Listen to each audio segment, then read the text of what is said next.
think they participated in some of the religious functions. None of us spoke much Yiddish. Mike Abraham spoke Yiddish, but I don't think Herb's Yiddish was any good. Doesn't he speak German? Yeah. He probably could speak better than I could. They wrote a song which spread all over Germany about my Yiddish. Do you speak any Yiddish? Yeah. Sam Haber used to kid me about this. He said, I'm the guy, because of him, he was ridiculed all over Germany with this song. There was a lovely Litvak in the same camp in the French sector of Berlin. Shortly after I arrived there, this was after all an important installation, but the relatively small population. I may have heard about this. A Nair director in joint Yes, Yiddish. yeah. Well, this lovely guy, I think his name was, maybe. And that was about you. That was about me. I had to make a speech in Yiddish to this group, or to the one in Schlachtensee. But anyway, this lovely guy, he was this teacher. You know, we had children at this place in the French sector. It was a rare thing. The Polish Jews and the Russian Jews brought children into Berlin. They had families, they had children. And sometimes they were orphans that had been left by their parents and had been recovered. It was another thing the Bracha did, was to find Jewish children that had been left behind by their parents when the parents went to... The what? The trains that were sent. Were you involved in that at all? The trains that were sent from Poland into Germany with Jews? Yeah. Those must have gone to Bavaria, or Czechoslovakia. They did not come into Berlin. We had no trains. We had just truck transfers. What about the truck transfers? Well, the trucks, as I say, came in regularly. Were you involved with the... Actually, getting the trucks or organizing them, no. These were civilian trucks that the Bracha had gotten, bribed people, bought, whatnot. And I know that there were funds flowing to the Bracha from the JDC at higher levels through, maybe people like Ruth Kluger or some sophisticated arrangements that Schwartz would have been part of. Mm-hmm. They would not have done things like that through us unless they had to. But we were used for supplies, for operating this important transient center, or keeping it supplied and keeping it going. And whatever else Max Hellwagner did behind my back, which could have been fairly extensive at times. And I just don't know to what extent. All I can say is that the chaplains had I think, a significant role, not only in ministering to the DPs in the camps in Berlin. And as I say, we had this constant turnover. There was always a permanent population in all three of these camps. But we had a great deal of turnover. And they did not have supplies. They did not have the staff. So again, they would be limited in what they could do. They didn't have the kind of opportunities as an individual that Abe Klausner had. Because by now things were much more organized and bureaucratized. You just couldn't operate that way as openly as he did. What about the Landsberg trial? Are you familiar with that? I think I am. Could you refresh me on that? DPs were in trouble, and Hyman was involved with it. Friedman was involved with it. Yeah. That was, What was the charge? Just black marketing? We didn't go into it in great detail. Hyman was the defense lawyer. That's right. And there was Herman Gulkin who was involved with that. Yeah. That was by then I was in Berlin, I think, and these happenings were in Bavaria or in West Germany. Well, because Friedman was involved with it. Well, it might have been after Friedman had left Berlin. Okay.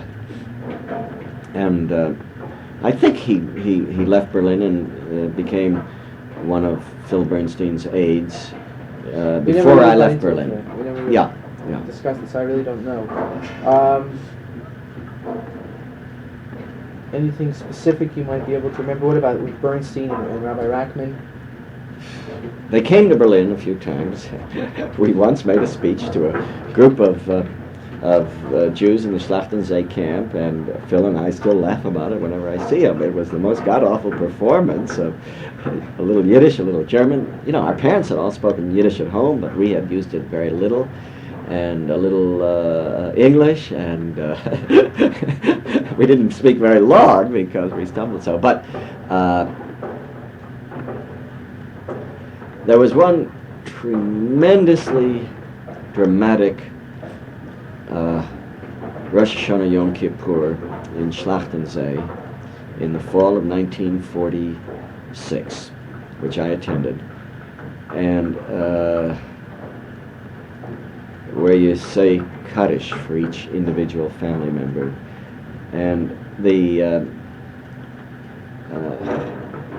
and everybody in that group, and it was a hot day, and we were tremendously crowded and hot. It was in a tent, I think, or in some sort of an auditorium, tremendously crowded. And now I'm trying to remember who conducted the service, whether one of the Jewish chaplains was part of it, or whether it was a DP rabbi. I'm quite sure Herb Friedman must have been there. I will never forget the emotionalism of that experience. You know, sort of mass hysteria, because everybody in that audience, there were hundreds and hundreds of Jews there, and plus some officials. General Clay was there. I was there. And, I've forgotten what chaplains were there, or if Phil Bernstein was there. And the weeping was so loud and so emotional. And was it a Yizkor service? It must have been. Yeah, it was a Yizkor service. And I couldn't contain my tears, and I looked at General Clay, and the tears were pouring down his face. He was a very reserved, quiet man, but he knew everything that was going on about the smuggling of people into Berlin. I'm sure he did. There was another general specifically in charge of that aspect of the Army's military government, who was very friendly. Phil Bernstein knew more about this than I did. Phil was the advisor on Jewish affairs in '46, so he would know much more about this. His role was extremely important at that point. I think... Why was it so important? Well, in terms of getting the Army to look the other way and resist the pressures of the British.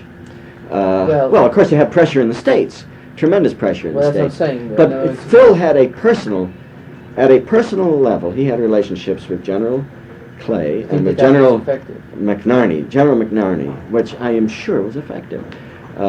As a translator of the need and the problems of our people. Did you ever find... I don't know. Maybe these guys were also being political. They knew it was a popular issue.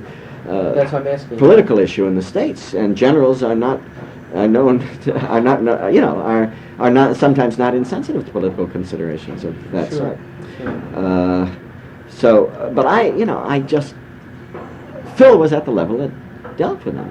And McNarney was so clearly sympathetic, and he was the one to whom Phil was the advisor.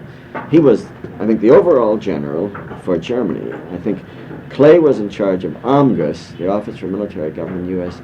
I'm not sure which general was higher, but Phil was also, I know that in 1967, when we celebrated Phil's 65th birthday in Commodore Hotel in New York, and the war of '67 was going on at that time. It was early June '67. I went to that luncheon, and General Clay was there and spoke at that luncheon. It was a luncheon to celebrate. Clay was then back in the States. He was a big, maybe he was already head of Continental Can Corporation or whatever his civilian job became. And Ambassador Robert Murphy was there. Murphy was... he was the political advisor to first, I think, General Eisenhower and then General Clay in Germany. You think these and he was a man who was a great sympathetic help to the JDC in North Africa and various places. He and Joe Schwartz had a very close relationship. In fact, Schwartz once came to Berlin, and I went to with Schwartz, and he visited Murphy at OMGUS in Berlin, and the whole conversation was Murphy asking Schwartz about what was going on behind the Iron Curtain, because Schwartz was constantly back there in one role, or legally or illegally. But they had such an obviously close relationship. Murphy had been of help in North Africa. I mean, he was, You think it would be worthwhile to speak to a person like Clay about the role of the chaplain? ask Phil Bernstein. Yeah. I mean, you could get some official statements there that could be useful. Mm-hmm. But I would ask Phil first. Okay. Clay is now retired, I suppose. Right. I think he's with the Lehman Brothers. Lehman Brothers, yeah. He was at this luncheon for Bernstein, and he spoke. And Murphy said a remarkable thing at that point. He was now retired. He was no longer a top State Department guy. But we were in the middle of that '67 war, and nobody, in the very early days, and we were not yet then aware of that the Jews had won the war in the first 12 hours. Mm-hmm. And Murphy said, I could never understand why Ambassador Eden in 1956, 57, what was it, 56? 56. In 56, why Anthony Eden in 56 had permitted Dulles to pressure him to get out of the Suez Canal. Well, even Eisenhower recanted about that. He realized that was a mistake. Yeah. But at this point, it hadn't yet been recanted. And for a guy like Murphy, in his high official position, to say that to an audience that size, it was, I don't know, maybe there were some newspapermen there or not. Murphy was a good friend. And, well, I would say that Clay would have certainly had some contact with Bernstein. I don't think he would have had any contact with a Friedman so he might not know too much except what he, of his relationships with Bernstein and maybe Rachman or Leventhal. After all, Phil Bernstein was a rabbi. No, he wasn't officially a chaplain, was he? But it still would put him within the scope of your paper. Yeah. And it might be very well. At this point of history, Clay could perhaps speak quite candidly about the role played by Phil Bernstein, especially in 1946, when we had this tremendous flow from Poland and the movement on to Palestine. Phil has written somewhat about that experience of his. Rabbis at War. Is that what it is? He wrote a book, Rabbis at War. Yeah. Does he write about himself in that, or is this? Well, he wrote this that for the Jewish Welfare Board, didn't he? Yeah. Well, he said that he's going to write something. Yeah. Yeah. I suppose he's right. Yeah. If he's retired now, he's going to start thinking about it. He writes very well. He has in his younger days, he used to write articles for the Republican Nation. He was that's how I remember. Extremely, he's an extremely bright man, just a very, very high caliber intellectually guy.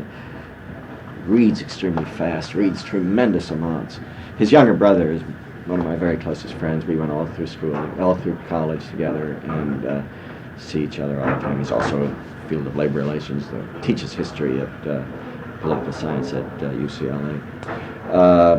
But Phil is an unusual man. I don't think, full credit has been done. He's also, as you know, he was active in the Zionist Emergency Council in this country, and for a long time, I think, was a liaison person in Washington. And sorry, I can't remember more about the Berlin role of Schubau. Schubau was, I'm sure he did things too. Friedman, Bremowitz. Friedman will be an very important source for you. He knew Ed Klausner very well.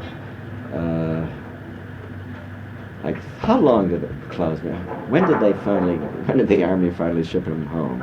Or what happened to him? How did he finally end his career in Germany?